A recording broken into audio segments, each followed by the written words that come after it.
Hai anak-anakku kelas 3 semuanya. Bertemu lagi dengan Ibu. Apa kabar kalian? Semoga kalian dalam keadaan baik, sehat, dan gembira semuanya ya.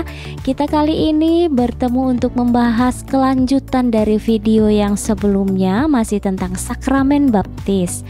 Pada bagian kedua ini ada beberapa hal yang akan kita pelajari bersama.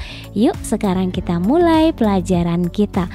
Kita akan mengenal beberapa macam atau jenis baptisan. Apa saja ya?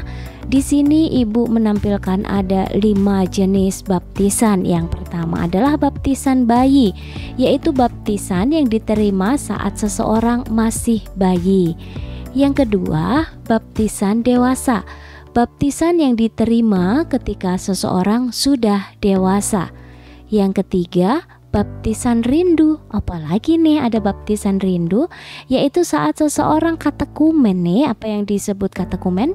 Biasanya istilahnya adalah calon baptis. Itu meninggal sebelum benar-benar ia dibaptis. Nah, ia dinyatakan sudah menerima baptisan, tapi istilahnya baptisan rindu karena dia merindukan untuk bisa dibaptis ya. Berikut yang keempat, baptisan darah. Wow, apalagi ini ya? Yaitu saat seorang katekumen atau calon baptis meninggal karena membela imannya sebelum benar-benar dibaptis. Maka ia dinyatakan sudah menerima baptisan, tapi istilahnya baptisan darah. Yang kelima, baptis darurat. Nah, ini diberikan ketika seseorang calon baptis atau katekumen itu menerima pembaptisan dalam keadaan atau kondisinya gawat darurat. Mungkin dia dalam kondisi sekarat, hampir meninggal, seperti itu ya. Selanjutnya kita akan lihat bersama tata cara pembaptisan dalam gereja Katolik. Nih ada beberapa tahap ya. Yang pertama, pastor atau diakon mengajak umat memanjatkan doa, melakukan ibadat, dan di sana juga mengucapkan janji baptis.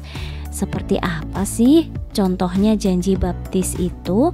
Nih misalnya pastor menanyakan, sanggupkah saudara-saudari menentang kejahatan dalam diri saudara sendiri dan dalam masyarakat? Lalu nanti baptisan dewasa itu akan menyambut dengan mengucapkan, ya kami sanggup. Seperti itu. Nah masalahnya nih, gimana Bu kalau yang dibaptis itu adalah anak bayi ya? Nah ini dia, kalau anak bayi nggak mungkin dong dia menjawab, belum bisa ngomong ya. Maka yang menjawab adalah yang mewakili itu orang tuanya. Berikutnya, yang kedua, pastor atau diakon akan mengucurkan air di dahi orang yang dibaptis sambil berkata, biasanya menyebut nama orang itu, misalnya nama baptis yang dia pakai misalnya Fransiskus atau misalnya Angela. Nah disebut namanya, lalu ada kalimat berikutnya adalah aku membaptis kamu dalam nama Bapa. Kemudian pastor mengucurkan air sedikit di dahi Putra, dikucurkan lagi sedikit di dahi, dan Roh Kudus dikucurkan lagi sedikit di dahi. Kemudian amin. Yang ketiga, pastor atau diakon mengurapi dengan minyak krisma. Yang keempat, pastor atau diakon mengudungkan kain putih sambil berkata, jagalah kain ini, jangan sampai ternoda. Maksudnya apa ya? Kita tahu warna putih itu berarti lambang kesucian. Maksudnya menjaga kain ini bukan disimpan rapat-rapat saja, dalam istilah itu ditaruh di lemari. Itu lebih pada simbolnya supaya kita menjaga kesucian hidup kita. Jangan sampai ternoda oleh kesalahan dan dosa-dosa. Yang kelima, pastor atau diakon menyerahkan lilin yang dinyalakan dari lilin Paskah sambil berkata, jagalah nyala lilin ini, jangan sampai padam. Maksudnya apa? Apakah lilin itu kita nyalakan terus sepanjang hari, sepanjang kita hidup? Nggak mungkin ya. Nah, maksudnya apa? Supaya kita mengambil makna. Lilin itu kan kalau dinyalakan menjadi terang. Coba dalam suatu ruangan, misalnya di rumahmu lagi mati lampu nih, listriknya lagi padam, lalu kamu menyalakan satu lilin ditaruh di ruangan. Wow, kecil tapi bisa menerangi dan bermanfaat. Nah, maksudnya adalah supaya kita juga menjadi seperti lilin itu. Ketika sudah dibaptis, kita harus membawa terang kepada banyak orang. Melalui apa? Melalui setiap hal yang kita lakukan, dengan perkataan-perkataan kita yang baik, yang sopan, dengan perbuatan-perbuatan juga yang baik. Begitu maksudnya membawa terang itu ya. Nah, kita lanjutkan. Pada pembaptisan bayi, seperti tadi Ibu sudah katakan, orang tua mewakili keseluruhan yang dalam prosesi pembaptisan itu sendiri, termasuk pertanyaan-pertanyaan dan pengucapan janji baptis yang diucapkan bersama dengan pastor yang membaptis. Nah, sekarang kita bicara tentang pembaptisan dewasa. Dalam pembaptisan dewasa ini ada perbedaannya dengan kalau baptis bayi. Apa saja ya hal-hal yang membedakan? Yang pertama, itu perlu persiapan terlebih dahulu melalui pelajaran. Jadi kayak ada pelajarannya dulu, mengenal tentang Yesus, tentang isi kitab suci, firman Tuhan, terus tentang tradisi-tradisi gereja Katolik dan sebagainya ya. Mengapa sih pakai persiapan? Berapa lama sih Bu? Biasanya kurang lebih 1 tahun. Ya, harus pakai persiapan supaya orang yang sudah dewasa itu ketika benar-benar memilih untuk masuk menjadi anggota gereja Katolik, hatinya sudah mantap. Dan ketika mengikut Yesus sudah langsung yes, oke, tidak akan kemana-mana lagi. Hatinya sudah ditambatkan kepada Yesus. Jadi ketika dia sudah mengikuti Yesus itu ya ikuti dengan sepenuh hati, bukan sebagai batu loncatan. Contohnya nantinya ada masalah dalam hidup, lalu dia merasa ternyata mengikuti Yesus sama aja aku punya masalah dalam hidup, oke deh aku ganti lagi agamanya. Nah, bukan seperti itu. Maka perlu persiapan secara khusus sampai sungguh-sungguh, tidak sekedar mengetahui ajaran-ajaran dalam gereja Katolik, tetapi lebih dari itu hatinya sungguh-sungguh mendapat terang Roh Kudus untuk kemudian mengikut Yesus dengan sepenuh hati. Nah, apalagi istilah lainnya sebagai calon baptis dewasa itu sebutannya adalah katekumen. Nah, agak sulit ya diucapkannya, mungkin masih asing bagi kalian ya, katekumen. Nah, berikutnya persiapannya itu, waktunya itu disebut masa katekumenat. Nah, apalagi nih bahasanya ya, unik-unik. Ya, tapi kalian sudah mulai mengenal, pasti mulai tahu ya istilah-istilah ini. Nah, orang yang membantu mempersiapkan dan mengajar calon baptis itu disebut katekumen atau guru agama. Baik, kita akan lanjutkan.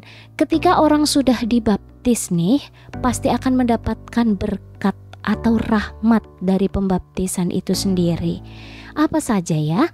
Yang pertama, kita akan bersih dari segala dosa, termasuk dosa asal.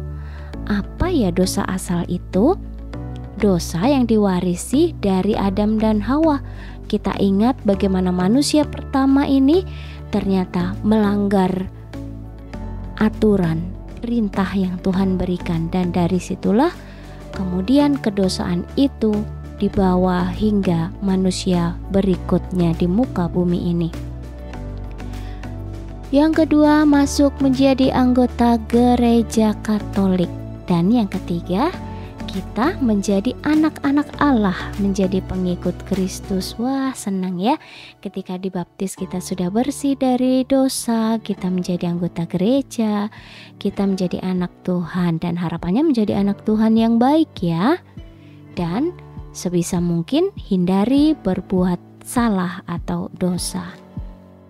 Nah, sebagai orang yang sudah dibaptis pun punya tanggung jawab loh, punya tugas. Apa ya? Yaitu mewartakan kasih dan keselamatan Allah kepada semua orang melalui sikap, tutur kata, dan perbuatan baik. Wah, pasti kalian bisa dong memberikan contoh-contohnya dalam hidup sehari-hari, dan bahkan kalian sudah pernah itu pasti melakukannya. Sikapnya bagus, tutur katanya santun, sopan, dan perbuatan baiknya banyak banget. Berbagi, menolong, menyayangi, dan lain-lain ya. Oke.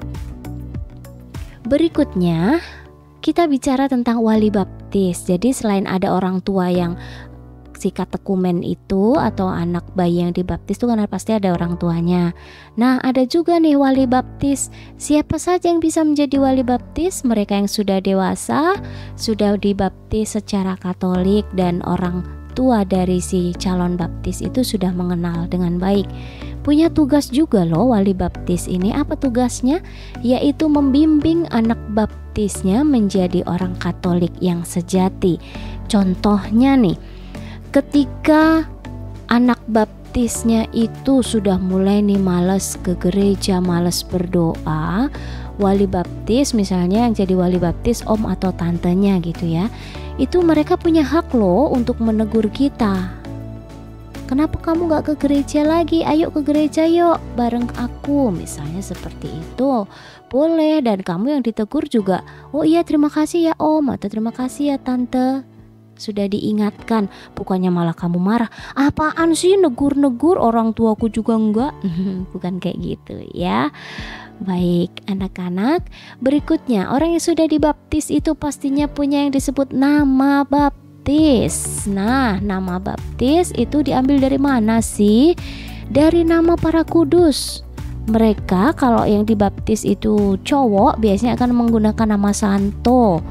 Kalau yang cewek biasanya menggunakan nama santa. Nah, ini di bawah dan di atas ini ibu sertakan gambar-gambar para santo dan santa. Hayo kalian mengenali santo dan santa siapakah itu yang di sini? Wah, pasti tahu ya, ada Santa Maria, ada Santo Petrus, ada Santo Fransiskus Assisi, ada Santa Angela, ada siapa lagi nih? Santo Paulus, ada Santa Elizabeth, ada siapa lagi di sana? Oh, ada Santo Antonius dan lain-lain, banyak sekali ya. Dan mungkin ada di antara kalian juga yang sudah dibaptis menggunakan salah satu nama dari di gambar-gambar yang ibu cantumkan di sini ya. Atau mungkin kamu mengetahui kisah santo-santa lain yang namanya kamu pakai, itu perlu sekali. Karena apa? Kita juga ada maksudnya loh, pakai nama baptis tuh bukan hanya untuk keren-kerenan aja supaya namanya ngetren, keren, bagus gitu ya. Tidak sekedar bahwa tuh namanya bagus gitu ya, tetapi lebih pada supaya orang kudus yang namanya kita pakai itu menjadi teladan dalam sikap hidup dan iman mereka, itu akan kita hidupi juga dalam hidup kita sehari-hari. Begitu ya. Nah, anak-anak yang terkasih, demikianlah pembahasan kita mengenai sakramen baptis. Terima kasih kalian sudah menyimak dengan baik. Sampai ketemu lagi di pembelajaran berikutnya. Tetap semangat belajar ya. Dan sampai jumpa lagi. Sehat selalu dan Tuhan memberkati.